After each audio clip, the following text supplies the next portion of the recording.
जाने कहाँ गए वो दिन कहते थे तेरी राह में नजरों को हम बिछाएंगे। মিষ্টি মুখের চা আমরা প্রতিদিনই স্কুল থেকে খেতে আসি এবং অনেক জায়গায় তো চা পাওয়া যায়, কিন্তু এমন কম পয়সায় যে চা সেটা কিন্তু মিষ্টি মুখেই রয়েছে। মিষ্টি মুখের চা আর মিষ্টি মুখের চা কিন্তু একেবারে ঠোঁটে লেগে থাকে। যদি একবার মিষ্টি মুখের চা খেয়ে থাকেন, একটু একটু চুমুক দেওয়া, ব্যাস বুঝে যাবেন যে অন্যান্য জায়গায় কি দুধ ব্যবহার করা হয় আর এখানে কি দুধ ব্যবহার করা হয়। চন্দন বাবু উনি কিন্তু চা বানাচ্ছেন। চন্দ্রবাবু, প্রতিদিন আপনার চা বানাতে গরমের সময় তো এখন ধরুন মোটামুটি 70-80 কেজি কেজি প্রতিদিন, হ্যাঁ। আর শীতের সময় 100-এর উপর চলে যায়। 100 কেজির ওপরে। মানে আপনার চা যে বানান, এটা এই যে ম্যাজিকটা করেন, এই ম্যাজিকটা কি? ম্যাজিকটা বলতে আমি কোনো দুধে জল টল দিই না, যেরকম দুধ আছে সেরকমই চা হয়। মানে দুধ ফোটাবো, চা হবে। তাহলে তো আপনার অনেক কষ্ট পড়ে যায়। হ্যাঁ, কষ্ট পড়ুক না। প্রতিবার কি এইরকম ছোট ছোট করে চা তৈরি করেন নাকি? না, ছোট ছোট করে, একবারে বেশি করে না। একবারে বেশি করেন না? বেশি চা ফোটালে চার কোনো টেস্ট থাকে না। আর কি ধরনের চা ব্যবহার করেন? চা আমি যে ধরনের নিয়ে আসি, এই চাটার দাম হচ্ছে এখন 450 টাকা কিলো। 450 টাকা কিলো? কিলো। মানে আপনি এখন মানে কম দামি চা ব্যবহার করেন? না না না, যারা চা পান করে তারা তো এখান থেকে আর কোথাও যায় না। হ্যাঁ। আর যারা চা পান করেনি তারা যদি খেয়ে এসে দেখে, বুঝবে যে কি চা হয় এখানে। ধরুন 30-35 বছর চা করি। হ্যাঁ, 30-35 বছর আমার চায়ের দোকান। চার দোকান মানে একটু বলুন যে আপনার চা একবার, মানে চন্দন বাবুর মিষ্টি মুখের চা। মিষ্টি মুখের চা, হ্যাঁ, একবার এসে খেয়ে দেখুন। সত্যি মিষ্টি মুখের চা যদি একবার এসে খেয়ে দেখেন তাহলে বুঝতেই পারবেন যে এইখানে না সকাল থেকে ভাঁড় ভর্তি থাকে। এই একটা কার্টুন চলে গেছে, এই যে দেখুন আবার একটা কার্টুন রয়েছে। এই কার্টুন ভর্তি অবস্থায় চন্দন বাবুর এখানে থাকে। আর কেউ ভাঁড়ে খায়, কেউ কাপে খায়। চন্দ্রবাবু, আপনি প্লাস্টিক ব্যবহার করেন না? না, প্লাস্টিক ব্যবহার করে না। প্লাস্টিকের কোনো কাপ ব্যবহার করেন না? মানে প্রথম থেকেই না? না, আগে করতাম, এখন পুরো বন্ধ করে দিয়েছি, এখন কিচ্ছু করছি না। ভাঁড় আর কাপ। কি কারণে? কারণ প্লাস্টিকে অনেক রকম কেমিক্যাল আছে, সবাই বলছে কেমিক্যাল আছে, সেই জন্য প্লাস্টিক পুরো বন্ধ করে দিয়েছি। মানে স্বাস্থ্য সচেতন কিন্তু চন্দন বাবুর। মানে সবসময় মনে রাখবেন, ব্যবসা নয়, উনি আপনার এই যে জিভটা রয়েছে না, জিভের টেস্টটাকে উনি ঠিক রাখবেন এবং জিভের টেস্ট যাতে আপনাদেরকে কোনোদিন বিরক্ত না করে, এটা কিন্তু মানবেন।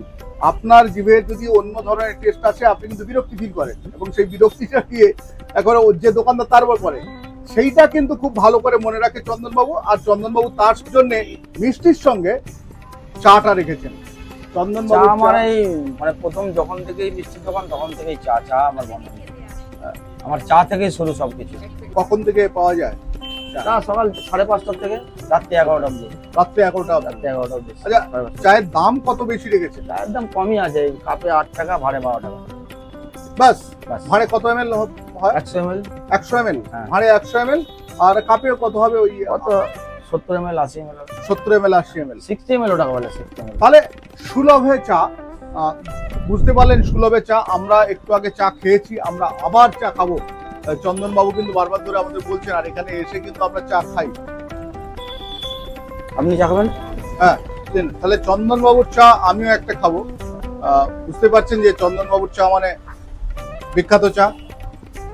চন্দ্রবাবু, চা হয়ে গেল। চা করতেও তো অনেকটা সময় লাগে। আচ্ছা, চায়ে তো দুধটা তো ফুটলে দুধের পরিমাণ তো কমে যাচ্ছে। কমবে তো। জল দিচ্ছেন না? না না না না, তাহলে আর চায়ের টেস্ট পাবেন না। তাই? তাহলে আর চায়ের কোনো টেস্টই পাবেন না। যেরকম চা সেরকম একদম পুরো। আহা,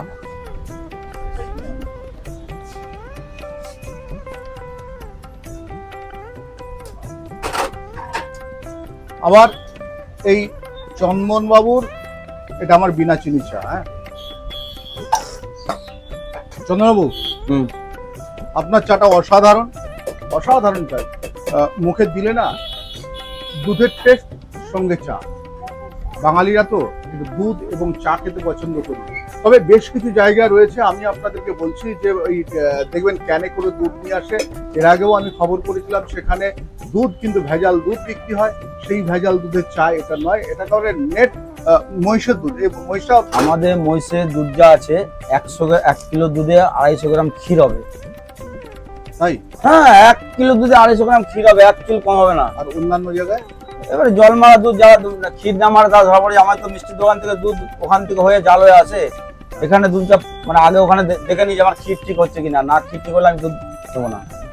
রাজুবাবু, আবার আপনাকে বলি, আবার একটা ছোট্ট গান দিয়ে আপনি শেষ করবেন আমাদের এই আজকে চায়ের অনুষ্ঠানটা। কিন্তু আপনি গান দিয়ে শেষ করবেন, একটু সামনের দিকে থাকি,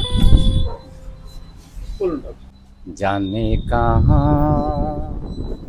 गए वो दिन कहते थे तेरी राह में नजरों को हम बिछाएंगे। এখানে সবাই খায়, পুলিশও পর্যন্ত এসে চা খেয়ে যায়, সবাই এসে চা খায়। আচ্ছা আচ্ছা আচ্ছা, চন্দনবাবুর চাটা কেমন আপনি একটু খুব সুন্দর। আজকে নয়, 14-15 বছর খাচ্ছি এখানে। 14-15 বছর। আচ্ছা, অন্যান্য চায়ের দোকানের থেকে এই চায়ের দোকানের বৈশিষ্ট্য? অনেক ডিফারেন্স, কোয়ালিটির দিক দিয়ে সব দিক দিয়ে ডিফারেন্স। কোয়ালিটি একদম একদম না? তো সবাই বলছে একই কথা, যে চন্দনবাবুর এখানে চা মানে আলাদা টেস্ট, চা মানে আলাদা বিষয়। আর সেখানে দাঁড়িয়ে আমরা চা খাচ্ছি, অসাধারণ। যারা রয়েছেন তারা একবার আপাতত এসে এখানে, অর্থাৎ মিষ্টিমুখে এসে চন্দনবাবুর চা খেয়ে যান। কখনো চন্দনবাবু থাকে, ওনার ভাই নব থাকে, কখনো অন্যান্যরা থাকে, মধু থাকে, এসে একবার চা খেয়ে যান, অসাধারণ টেস্ট।